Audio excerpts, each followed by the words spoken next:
चलो गाइस, क्या हाल आप सभी के साथ आप लोग आए एक और फ्रेश वीडियो में। आज का वीडियो काफ़ी ज़्यादा इंटरेस्टिंग होने वाला है क्योंकि आज के वीडियो में आप लोगों को बताऊंगा कि आप किस तरीके से अपने सोशल मीडिया अकाउंट्स को जो है बहुत ही ज़्यादा सेफ रख सकते हो। और बेसिकली आपको कुछ टिप्स दूंगा, प्रिकॉशंस दूंगा और आपको ये भी बताऊंगा एज अ एथिकल हैकर के पॉइंट ऑफ व्यू से कि किस तरीके से हैकर जो है आपके अकाउंट्स को हैक कर लेते हैं। अपने सोशल मीडिया अकाउंट जो भी आप यूज़ करते हो, basically WhatsApp, Facebook, Snapchat, Instagram, Tinder नहीं, तो जो भी आप लोग बेसिकली यूज़ करते हो, सारे एप्लीकेशन जो है एक ही प्रिंसिपल के ऊपर वर्क करते हैं बेसिकली। और वो प्रिंसिपल ये है कि आपका जो डेटा उनके सर्वर के ऊपर रहेगा एंड उसी पे आप लोग बेसिकली चैट करोगे। तो उसके लिए चाहिए होता है लॉगिन यानी कि आपके क्रेडेंशियल्स, और वो क्रेडेंशियल्स आप खुद ही देते हो बेसिकली हैकर्स को। तो इसके लिए कुछ आपको मैं ऐसी ऐसी चीज़ें बताऊंगा जो कि अगर आप अप्लाई करते हो तो आप कई हद तक जो है हैकर से जो है बचे रहोगे एंड सेफ रहोगे। तो चलिए ज़्यादा टाइम वेस्ट नहीं करते हैं, वीडियो को शुरू करते हैं। तो यार, इस वीडियो को बनाने का जो आइडिया आया मेरे को जब आया, जबकि मैं टीवी देख रहा था अभी 1-2 दिन पहले। वैसे कि मैं देखता नहीं हूँ बट स्टिल चल रही थी तो देख रहा था भाई। तो उधर इस न्यूज़ चल रही थी, वहाँ पे पेगासस वायरस के बारे में काफ़ी ज़्यादा बोला जा रहा था कि चाइना ने निकाला है, ये निकाला है, वो निकाला है। मतलब सबकी अलग अलग थ्योरीज हैं जो कि बता रही है कि यार ये ऐसा ऐसा वायरस है एंड पता नहीं कहाँ से ये बात निकली है। तो मैंने इतना कोई ज़्यादा ध्यान भी नहीं है क्योंकि मेरे को पता है यार ये चीज़ें किस तरह से काम करती हैं एंड ये बिल्कुल एक तरीके से ऑलमोस्ट सिमिलर मेटास्प्लॉइट के फ्रेमवर्क के ऊपर वर्क करता है। मतलब ऑलमोस्ट सिमिलर कह रहा हूँ मैं, मतलब कि ये जो आपके नोटिफिकेशंस होते हैं ना, मतलब कि व्हाट्सएप का जो इंक्रिप्शन है वो बहुत ज़्यादा तगड़ा है, इतना ईजी नहीं है किसी भी एप्लीकेशन का उस व्हाट्सएप के अंदर घुस जाना। तो ये जो पेगासस वायरस जो है ना, ये मेनली जो है आपके नोटिफिकेशंस को स्पाई करता है। आप क्या टाइप करते हो, बेसिकली की लॉकर टाइप इसको वर्क करता है। तो बेसिकली उसी प्रिंसिपल के ऊपर वर्क करता है एंड उसी तरीके से आपके जो है मैसेजेस एंड आपके ऊपर स्पाई रखता है एंड आपको पता भी नहीं चलता है। तो आप मेरे से सर्टिफाइड एथिकल हैकर हो या sorry non certified ethical hacker हो, तो आप लोग तो नहीं फंसोगे। बट स्टिल काफ़ी ज़्यादा ऐसे लोग हैं जो कि बेसिकली इस चंगुल में फंस जाते हैं, मतलब उनको पता नहीं रहता।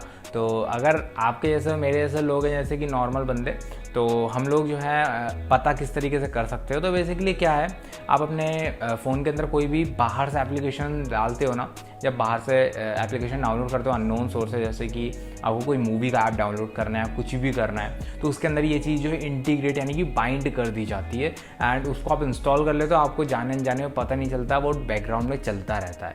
और बाकी दूसरी चीज़ ये होती है जो कि आपका मेटास्प्लॉइट जो फ्रेमवर्क है वो खुद ब खुद आपको एक पेलोड बना के देगा, जो कि आप बेसिकली इंस्टॉल करवा दो किसी भी डिवाइस में, किसी भी तरीके से लिंक के थ्रू या कैसे भी आपने इंस्टॉल करवाए तो ऑटोमेटिकली जो है हाइड भी हो जाएगा आपके ऐप ड्रॉअर से।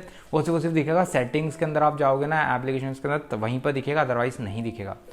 तो इस तरीके से ये लोग जो है हाइड कर देते हैं एंड आपको पता भी नहीं चलता कि कौन सा एप्लीकेशन कौन से बैकग्राउंड में वर्क कर रहा है, और ये आप लोगों का स्पाई करते रहते हैं। तो एनीवेज, यहाँ पर हम पेगासस वायरस की बात नहीं कर रहे क्योंकि ये बहुत ज़्यादा एक्सपेंसिव है भाई। और मतलब आपके कोई जो बाबू सोना होते हैं भाई, वो लोग नहीं खरीद सकते, ठीक है। मतलब काफ़ी लोग कहते हैं कि यार मेरा बॉयफ्रेंड या गर्लफ्रेंड ये खरीद ले और ये कर ले, तो ऐसा नहीं हो सकता क्योंकि बहुत ज़्यादा करोड़ों में खर्चा आता है इसमें। तो भाई तुम्हारे बाबू सोना के बस की बात नहीं है, ठीक है। और दूसरी बात यहाँ पर हम आए तो प्रिकॉशंस आप क्या क्या ले सकते हो ये मैं बता देता हूँ। तो प्रिकॉशंस में बेसिकली क्या सीन है कि सबसे पहले आपको अपने सारे अकाउंट्स में जितने भी अकाउंट्स हैं ना, उसके अंदर 2 फैक्टर ऑथेंटिकेशन लगा के रखना है। मतलब कि 2FA आपका लगा होना चाहिए, ठीक है। ये बहुत ज़्यादा मैंडेटरी चीज़ है एंड आजकल हर कोई यूज़ करता है, क्योंकि किसी के पास भी आपका आईडी पासवर्ड आ गया, चाहे वो किसी भी तरीके से ले ले, वो लॉगिन नहीं कर पाएगा अगर आपके अकाउंट के अंदर 2 फैक्टर ऑथेंटिकेशन लगा रहेगा, ठीक है। तो ये चीज़ ज़रूर से लगा लेना। और 2 फैक्टर ऑथेंटिकेशन के अंदर आपको 2 चीज़ लगानी है। एक आपका email address, personal email address, इसका पासवर्ड किसी के पास नहीं होना चाहिए, चाहे आपकी बाबू सोना हो या वॉटएवर कोई भी हो, किसी के पास आपका ये ईमेल अकाउंट और आपका जो इंस्टाग्राम का आईडी पासवर्ड है वो नहीं होना चाहिए। बहुत ज़्यादा सेंसिटिव चीज़ होती है, ठीक है। और हर अकाउंट के अलग अलग पासवर्ड रखिएगा, ठीक है। जैसे कि आपका फेसबुक हो गया, इंस्टाग्राम हो गया, स्नैप, वॉटएवर जो भी यूज़ करते हो, सबके अलग अलग रखिएगा। क्योंकि बहुत लोग होते हैं जो कि सेम रखते हैं, हर जगह पे सेम रखते हैं। मतलब कि अगर मान लो किसी ने आपका इंस्टाग्राम हैक कर लिया तो सारे अकाउंट्स हैक हो जाते हैं भाई, फिर आपके लग जाते हैं अच्छे वाले। तो इसलिए हमेशा अपने पासवर्ड जो है चेंज करके रखेगी एंड मैं आपको बताऊंगा आगे कि कितने लिमिट होनी चाहिए पासवर्ड्स की। तो जो पासवर्ड है उसकी लिमिट अराउंड 10 to 16 कैरेक्टर्स की होनी चाहिए, जिसके अंदर आपके सिंबल्स होने चाहिए, कैरेक्टर्स होने चाहिए, तीसरी चीज़ जो होती है वो होती है नंबर्स होने चाहिए, ठीक है। ये तीनों मिक्स होने चाहिए। जैसे कि एक एग्जांपल के तहत मैं आपको बताता हूँ, जैसे कि मेरा है प्रतीक, तो कैपिटल P होना चाहिए, RATEE के स्मॉल हो जाए वाली, उसके बाद फिर मान लो 1 2 3 4 लगा दिया मैंने, उसके बाद लगा दिया @ या कुछ भी लगा दिया। तो इस तरीके से 16 या 18 कैरेक्टर्स का आपको एक कॉम्बिनेशन बनाना है एंड उसको सेव कर लेना। मतलब बहुत तगड़ा कॉम्बिनेशन हो जाएगा, लिटरली बता रहा हूँ। मतलब एक तरीके से हो सकता है अगर आपका 8 कैरेक्टर्स का या 6 कैरेक्टर्स का पासवर्ड है ना, तो वो हैक करना बहुत ही ज़्यादा इजी हो जाता है ब्रूट फोर्स के थ्रू, ठीक है। तो इसलिए मैं कह रहा हूँ कि आप अगर 16 या 18 कैरेक्टर्स का रखते हो तो उसको हैक करना या प्रिडिक्ट करना बहुत ज़्यादा मुश्किल हो जाता है ब्रूट फोर्स के थ्रू। वो सिर्फ और सिर्फ हो सकता है तो फिशिंग अटैक से हो सकता है, अदरवाइज नहीं हो पाएगा, ठीक है।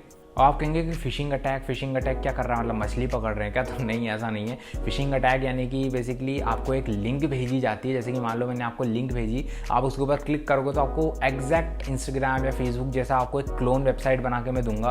आप जैसे ही जाओगे उस लिंक के ऊपर आपको एक नॉर्मल क्लोन वेबसाइट दिखेगी, इंस्टाग्राम जैसी एकदम सेम टू सेम, या फेसबुक जैसे। आपने वहाँ पे अपने क्रेडेंशियल डाले, लॉगिन पे क्लिक करा, आप रिडायरेक्ट हो जाओगे आपके इंस्टाग्राम के ऊपर किसी भी पेज का मैं दे दूंगा, आपको पता नहीं चलेगा कि क्या हुआ। आप नॉर्मल अपना इंस्टाग्राम चलाने लग जाओगे, बट मेरे पास आपके पूरे क्रेडेंशियल्स आ जाएंगे। क्रेडेंशियल्स मतलब कि आपके ID पासवर्ड, ठीक है, उसी को क्रेडेंशियल्स बोलते हैं। तो आपके पूरे क्रेडेंशियल्स हो जाएंगे। उसके बाद फिर मैं कहीं पे भी लॉगिन कर सकता हूँ। एज अ एग्जाम्पल के थ्रू मैंने आपको ये बताया। तो प्लीज़ कभी भी किसी भी फेक लिंक के ऊपर अपना ID पासवर्ड या कुछ मत डाला करिए। आप सोचेंगे ये तो वेबसाइट का, ये क्या ही कर लेगा, बट बहुत कुछ हो जाता है, ठीक है।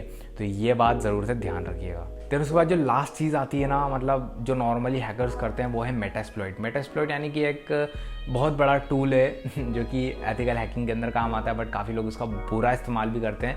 जो कि यह है कि मेटास्प्लॉइट एक ऐसा है कि अगर आप मेटास्प्लॉइट यूज़ करते हो तो आप पेलोड क्रिएट कर सकते हो, जो आप किसी के भी डिवाइस में इंस्टॉल कर दो तो आप पूरे डिवाइस का एक्सेस ले सकते हो। मतलब कोई भी एप्लीकेशन इंस्टॉल कर सकते हो, अनइंस्टॉल कर सकते हो थ्रू इंटरनेट, घर पे बैठे बैठे।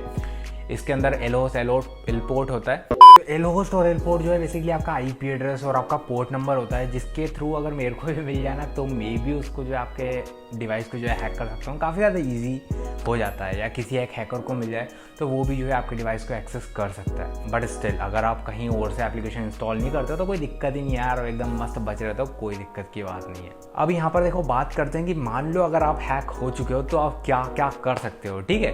तो बेसिकली आप क्या क्या कर सकते हो, आपका ज़्यादा चॉइस नहीं है। सबसे पहले तो आप अपना इंटरनेट बंद करो, क्योंकि इंटरनेट के थ्रू ही सारी चीज़ होती है, ठीक है। अगर आपको इंटरनेट मतलब हैकिंग से बचना है ना, हैक होने से बचना है, Nokia 3310 ले लो भाई, 101% आप बच जाओगे, क्योंकि उसके अंदर इंटरनेट ही नहीं होता है। तो मान लीजिए अगर आप हैक हो जाते हैं तो आपको सबसे पहले क्या करना, अपने ऐप ड्रॉअर के अंदर जाइए। वहाँ पर आपको जितने भी एप्लीकेशन दिख रहे हैं, जितने भी फालतू के एप्लीकेशन अगर किसी ने आपको भेजे हैं वो अनइंस्टॉल मारिए। एंड उसके बाद आप सेटिंग्स के अंदर जाइए, वहाँ पर एप्लीकेशन के अंदर ऑल एप्लीकेशन के अंदर जाइए।